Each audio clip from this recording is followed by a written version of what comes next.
News 18। सत श्री अकाल। News 18 Punjab देख रहे सारे दर्शकों का स्वागत है। खबर जो मुद्दा बने साड़ी खास पेशकश लैके मैं विजयपाल सिंह बराड़ तुहाडे सामने हाजिर हाँ और अज इस खास पेशकश दे विच नजर पावांगे उन्हां खबरां ते जिहड़ियां दर्शकों का ध्यान मंगदियां ने।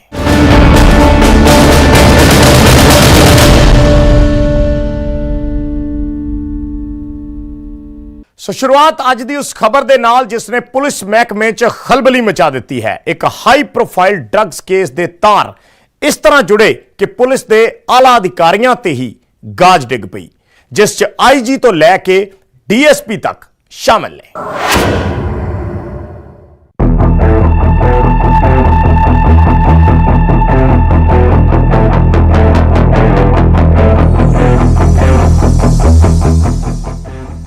ड्रग्स के कारोबार च लगे सफेदपोश शख्स नूं शह देण वाले खाकी दे खलनायकां ते वड्डी गाज डिगी है।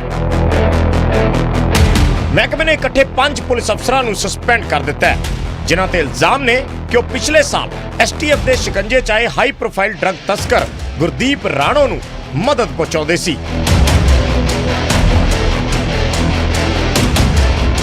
राणो दा पूरा केस ते पुलिस महकमे नाल जुड़े एक तार तुहानूं दस्सांगे, पर पहला उन्हां अफसरां दे नाम जान लो जिन्हां ते वड्डा एक्शन होया है। सस्पेंड होने वाले अफसरां च पहला तो ही सस्पेंड चल रहे आईजी परमराज सिंह उमरा नंगल, चौथी आईआरबी पठानकोट च तैनात असिस्टेंट कमांडेंट वरिंदरजीत सिंह थिंद, फरीदकोट च तैनात एसपी डिटेक्टिव सेवा सिंह मल्ली, एसपी परमिंदर सिंह बाट ते डीएसपी डिटेक्टिव करण शेर सिंह शामिल ने। देखो कैप्टन साहब ने जो कहा सी कि मैं ड्रग के उत्ते नशे नूं खत्म करांगा, उस चीज़ टाइम जरूर लगा, पर असीं इनकुआरी जिहड़ियां जां जो भी चल रहा उहदे च कर रहे हैं और बड़ी सख्ती नाल कर रहे हैं। जां भावें कोई ऑफिसर होए जां पोलिटिकल बंदा होए जां कोई भी आएगा उहदे ते सख्त एक्शन लिया जाएगा। और उस ही लाइन के उपर कैप्टन साहब ने इमीडिएटली जिस वे उन्होंने को ये चीज़ है उन्होंने इंक्वायरी मार करके और कह के विद इन नो टाइम जड़ा ये एक्शन किया जाए। नशे का कारोबार तो सालों तो वध फुल रहा है, पर खुलासा होया पिछले साल नवंबर च जदों खन्ना च एसटीएफ ने राणो पिंड के साबका सरपंच गुरदीप सिंह राणो समेत 4 लोगों को गिरफ्तार किया। राणो दे कोलों उस वेले 5 किलो 300 ग्राम तो ज्यादा हेरोइन बरामद हुई सी। गिरफ्तारी तो बाद राणो दे लाइफस्टाइल नाल जुड़े जो खुलासे हुए उसने इस केस च कई सियासी ते पुलिसिया एंगल खोल दिते, क्योंकि जिस गुरदीप राणो नूं हेरोइन दे नाल गिरफ्तार किया गया सी वो बकायदा पुलिस दी पायलट जिप्सी नाल लई अपनी लग्जरी कारां च घुमदा सी। एसटीएफ ने एक Jaguar, 2 BMW, Mercedes, Audi, Fortuner ते इनोवा समेत 8 कारां कब्जे च लईआं सी, जिन्हां दी कीमत करीब 2 करोड़ रुपए बनदी है। इन्ना ही नहीं, राणो दे पासों मॉडर्न हथियार ते 21 लाख रुपए नकद भी बरामद किए गए सी। यह भी खुलासा होया कि राणो ने लॉकडाउन के दौरान ही 14 नवीं गड्डियां खरीदियां ते नशे का पूरा कारोबार इन्हां लग्जरी गड्डियां च ही कीता जांदा सी, जिन्हां दे अगे पिछे पुलिस दीयां गड्डियां चलदियां सी।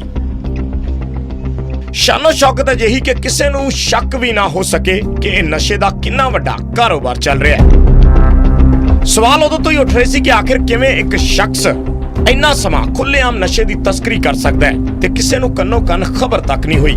अंदर खाते चर्चावां पहले दिन तो ही सी कि इसके सिर ते पुलिस के आला अफसरां दा हथ है ते हुण सस्पेंशन दे नाल महकमे ने भी मान लिया कि खाकी ची खलनायक बैठे सी। Bureau report, news 18 Punjab.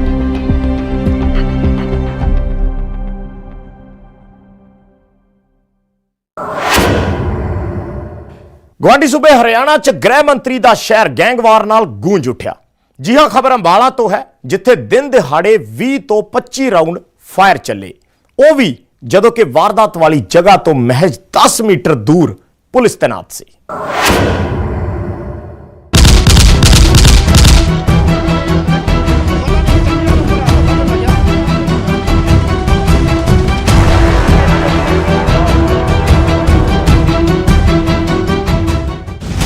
Gabbar दे घर गैंगवार, फायरिंग नाल दहलिया अंबाला, गोलीबारी च 2 दी मौत।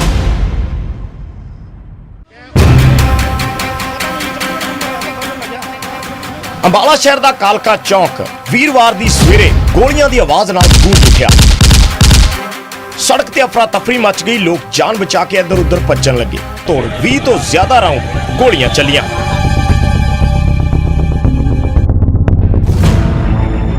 ਬਦਮਾਸ਼ਾਂ ਨੇ ਜਿਸ ਗੱਡੀ ਤੇ ਤਾਬੜਤੋੜ ਗੋਲੀਆਂ ਚਲਾਈਆਂ, ਉਸ ਗੱਡੀ ਸਵਾਰ ਇੱਕ ਨੌਜਵਾਨ ਦੀ ਮੰਨੀਏ ਤਾਂ ਉਹ ਚੰਡੀਗੜ੍ਹ ਤੋਂ ਅੰਬਾਲਾ ਕੋਰਟ 'ਚ ਪੇਸ਼ੀ ਤੇ ਆਏ ਸੀ ਤੇ ਕਾਲਕਾ ਚੌਕ ਤੇ ਘੇਰ ਕੇ ਉਹਨਾਂ ਤੇ ਫਾਇਰਿੰਗ ਕਰ ਦਿੱਤੀ। ਫਾਇਰਿੰਗ 'ਚ 2 ਲੋਕਾਂ ਦੀ ਮੌਤ ਹੋ ਗਈ ਜਦਕਿ 2 ਸ਼ਖਸ ਜ਼ਖਮੀ ਹੋ ਗਏ।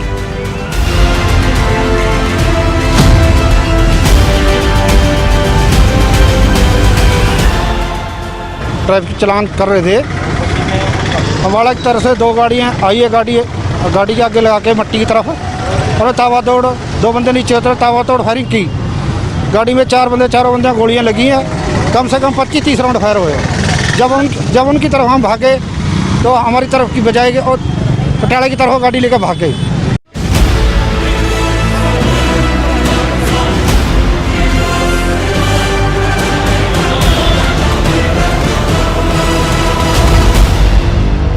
ਸਨਸਨੀਖੇਜ਼ ਵਾਰਦਾਤ ਨੂੰ ਗੈਂਗਵਾਰ ਨਾਲ ਜੋੜ ਕੇ ਦੇਖਿਆ ਜਾ ਰਿਹਾ ਹੈ। ਫਿਲਹਾਲ ਪੁਲਿਸ ਮਾਮਲੇ ਦੀ ਜਾਂਚ ਕਰ ਰਹੀ ਹੈ।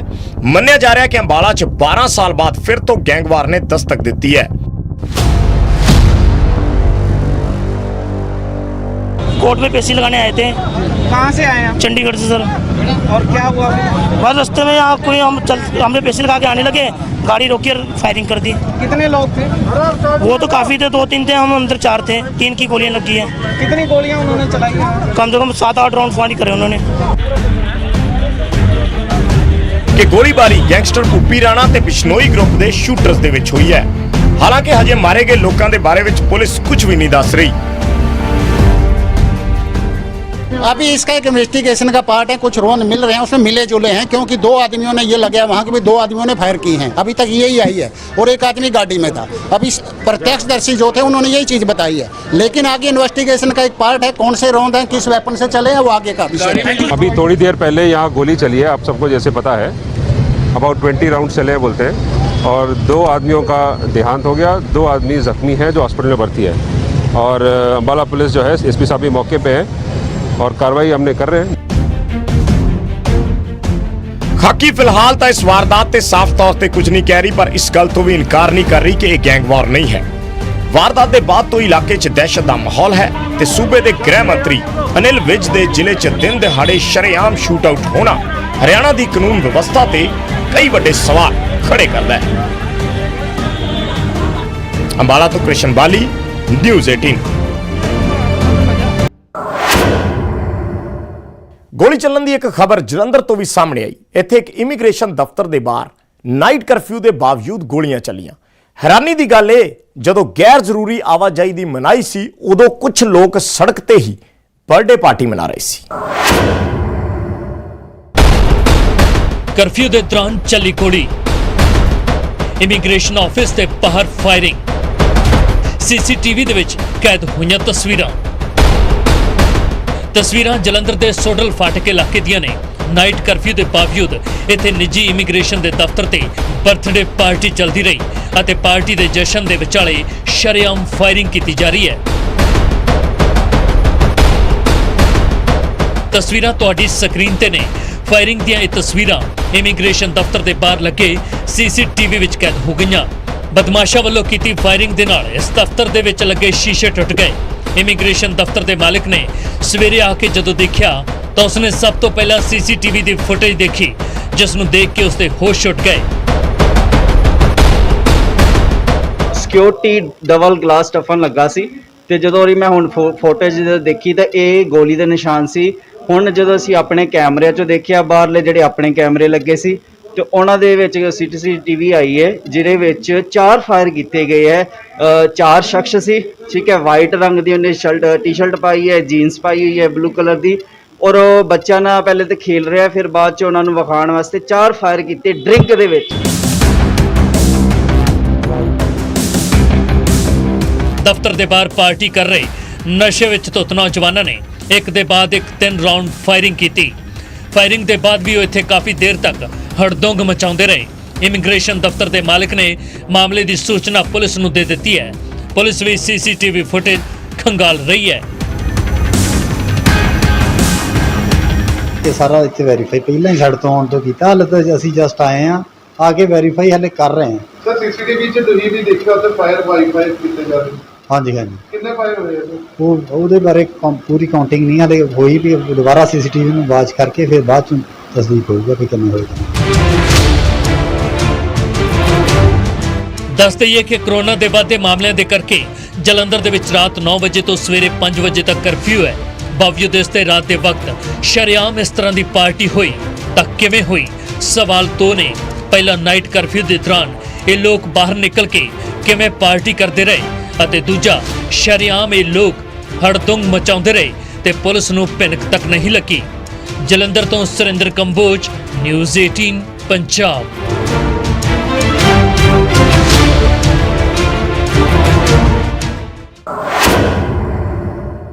ਜਲੰਧਰ 'ਚ ਨਾਈਟ ਕਰਫਿਊ ਨੂੰ ਤੋੜਦੇ ਹੋਏ ਬਰਥਡੇ ਪਾਰਟੀ ਚੱਲ ਰਹੀ ਸੀ ਤਾਂ ਪਠਾਨਕੋਟ ਵਿੱਚ ਵੀ ਲੋਕ ਸਖਤੀਆਂ ਨੂੰ ਸੰਜੀਦਗੀ ਨਾਲ ਨਹੀਂ ਲੈ ਰਹੇ। ਇਸ ਲਈ ਅਖੀਰ ਵਿੱਚ ਪੁਲਿਸ ਨੂੰ ਹੀ ਐਕਸ਼ਨ ਤੇ ਉਤਰਨਾ ਪਿਆ। ਇੱਥੇ ਮਾਸਕ ਨਾ ਪਾਉਣ ਵਾਲਿਆਂ ਤੇ ਹੁਣ ਸਿੱਧੇ ਚਲਾਨ ਕੱਟੇ ਜਾ ਰਹੇ ਨੇ।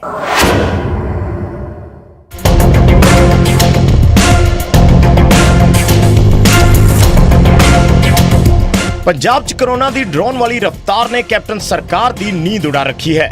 ਮੌਤ ਦੇ ਅੰਕੜੇ ਹੋਣ ਜਾਂ ਐਕਟਿਵ ਕੇਸਾਂ ਦੀ ਗੱਲ, ਪੰਜਾਬ 'ਚ ਜਾਨਲੇਵਾ ਕਰੋਨਾ ਨੇ ਆਪਣਾ ਕਹਿਰ ਬਰਸਾਉਣਾ ਸ਼ੁਰੂ ਕਰ ਦਿੱਤਾ ਹੈ। ਇਸ ਲਈ ਸਰਕਾਰ ਵੀ ਕਰੋਨਾ ਦੀ ਮਾਰ ਨੂੰ ਰੋਕਣ ਦੇ ਲਈ ਸਖਤ ਤੋਂ ਸਖਤ ਕਦਮ ਚੁੱਕ ਰਹੀ ਹੈ।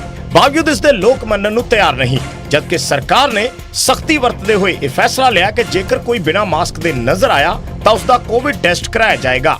ਪਰ ਜਨਤਾ ਹੈ ਕਿ ਮੰਨਦੀ ਨਹੀਂ। ਇਸ ਲਈ ਪੁਲਿਸ ਨੇ ਵੀ ਸਖਤੀ ਵਰਤਣੀ ਸ਼ੁਰੂ ਕਰ ਦਿੱਤੀ ਹੈ। ਪਠਾਨਕੋਟ ਪੁਲਿਸ ਨੇ ਪਹਿਲਾਂ ਤਾਂ ਲੋਕਾਂ ਨੂੰ ਖੂਬ ਸਮਝਾਇਆ, ਪਰ ਫਿਰ ਵੀ ਜਦੋਂ ਲੋਕ ਨਹੀਂ ਮੰਨੇ ਤਾਂ ਪਹਿਲਾਂ ਪੁਲਿਸ ਨੇ ਕਰੋਨਾ ਟੈਸਟ ਕਰਾਏ ਤੇ ਫਿਰ ਚਲਾਨ ਕੱਟੇ। ਪਹਿਲੇ ਤਾਂ ਸਿਹਤ ਵਿਭਾਗ ਨਾਲ ਮਿਲ ਕੇ ਆਪਾਂ ਇਹਨਾਂ ਨੂੰ ਸਮਝਾਇਆ ਇੱਕ ਵਾਰੀ ਵੀ ਆਪਣਾ ਮਾਸਕ ਲਾ ਕੇ ਰੱਖੋ, ਸਾਰਾ ਕੁਝ। ਜੇ ਨਹੀਂ ਹੁਣ ਸਮਝਦੇ ਤੇ ਆਪਾਂ ਇਹਨਾਂ ਦੇ ਅੱਜ ਤੋਂ ਚਲਾਨ ਕਰਨੇ ਸ਼ੁਰੂ ਕਰਤੇ ਜੀ। ਇਹ ਸਰ ਹੁਣ ਨਗਦ ਤਾਂ ਨਹੀਂ, ਦੂਜਾ ਹੀ ਯਾਰ ਨਹੀਂ, ਇਹ ਆਪਾਂ ਨਹੀਂ ਪੈਸਾ ਲੈ ਰਹੇ, ਇਹ RTO ਦਾ ਆਪਾਂ ਚਲਾਨ ਕੱਟ ਕੇ ਇਹਨਾਂ ਨੂੰ ਰਸੀਦ ਦੇ ਦਿੱਤੀ ਆ, ਉੱਥੇ ਫਾਈਨ ਭੁਗਤੋ ਜੀ। ਕਰੋਨਾ ਤੋਂ ਬਚਣਾ ਹੈ ਤਾਂ 2 ਗਜ਼ ਦੀ ਦੂਰੀ ਤੇ ਮਾਸਕ ਹੈ ਜ਼ਰੂਰੀ, ਇਹ ਸਭ ਜਾਣਦੇ ਨੇ। ਬਾਵਜੂਦ ਇਸ ਦੇ ਕੁਝ ਲੋਕ ਮਾਸਕ ਦਾ ਇਸਤੇਮਾਲ ਨਹੀਂ ਕਰ ਰਹੇ। ਬਿਨਾਂ ਮਾਸਕ ਦੇ ਲੋਕ ਬਾਜ਼ਾਰਾਂ 'ਚ ਪਹੁੰਚ ਰਹੇ ਨੇ। ਸੋਸ਼ਲ ਡਿਸਟੈਂਸਿੰਗ ਦੀਆਂ ਧੱਜੀਆਂ ਉਡਾਈਆਂ ਜਾ ਰਹੀਆਂ ਨੇ ਤੇ ਹੁਣ ਜਦ ਕਰੋਨਾ ਦਾ ਕਮਬੈਕ ਹੋਇਆ ਤਾਂ ਸਰਕਾਰ ਨੇ ਸਖਤੀ ਵਧਾ ਦਿੱਤੀ ਹੈ। ਸਰਕਾਰ ਦੀ ਸਖਤੀ ਨਾਲ ਕਰੋਨਾ ਦੇ ਵਾਧੇ ਗ੍ਰਾਫ ਦੇ ਰੁਕਣ ਦੀ ਉਮੀਦ ਹੈ, ਪਰ ਲੋਕਾਂ ਨੂੰ ਵੀ ਸੋਚਣਾ ਹੋਏਗਾ। ਭੀੜ-ਭਾੜ ਵਾਲੇ ਇਲਾਕਿਆਂ 'ਚ ਜਾਣ ਤੋਂ ਬਚਿਆ ਜਾਵੇ। ਬੇਹੱਦ ਜ਼ਰੂਰੀ ਹੋਵੇ ਤਾਂ ਹੀ ਘਰਾਂ ਤੋਂ ਬਾਹਰ ਨਿਕਲੋ ਤੇ ਸਭ ਤੋਂ ਅਹਿਮ ਗੱਲ, ਮਾਸਕ ਜ਼ਰੂਰ ਲਗਾਓ ਤੇ 2 ਗਜ਼ ਦੀ ਦੂਰੀ ਦਾ ਵੀ ਖਿਆਲ ਰੱਖੋ। ਪਠਾਨਕੋਟ ਤੋਂ ਸੁਖਜਿੰਦਰ ਕੁਮਾਰ, ਨਿਊਜ਼ 18 ਪੰਜਾਬ।